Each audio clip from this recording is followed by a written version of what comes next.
আমার বক্তব্যের এটা লাস্ট ব্যাচ। সমস্ত ছাত্র পড়ে চলে গেল, মোটামুটি 45 থেকে 50টা ছাত্র এখন আসছে।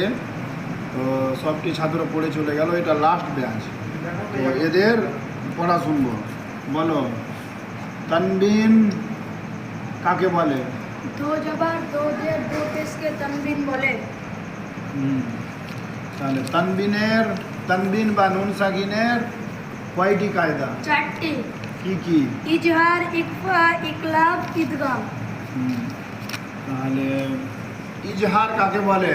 তানবিন বা নুন সাকিনের পরে রূপে হালকির 6টি অক্ষর হামজাহা, আইনহা, গোয়েনক এর মধ্যে হতে যদি কোনো অক্ষর আসে তাহলে তানবিন বা নুন সাকিনকে বিনা গুণায় তাড়াতাড়ি স্পষ্ট করতে হবে।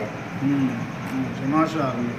এবার তুমি বলো ইমরান, তানবিন কাকে বলে? তানবিন বলো, তানবিন বা নুন সাকিনের পরে তানবিন কাকে বলে? দো জবর দো জের দো পেশকে তানবিন বলে। হ্যাঁ, তাহলে তানবিন বা নুন সাকিনের কয়টি কায়দা? 4টি। কি কি? ইজহার, ইকফা, ইদগাম, ইকলাব। হ্যাঁ, তাহলে ইজহার কাকে বলে? বলো।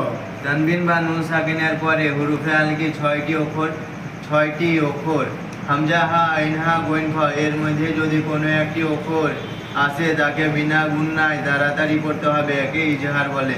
মাশাআল্লাহ, মাশাআল্লাহ। তো এটা ব্যাচে কজন ছাত্র আছে? আজকে কজন আসেনি?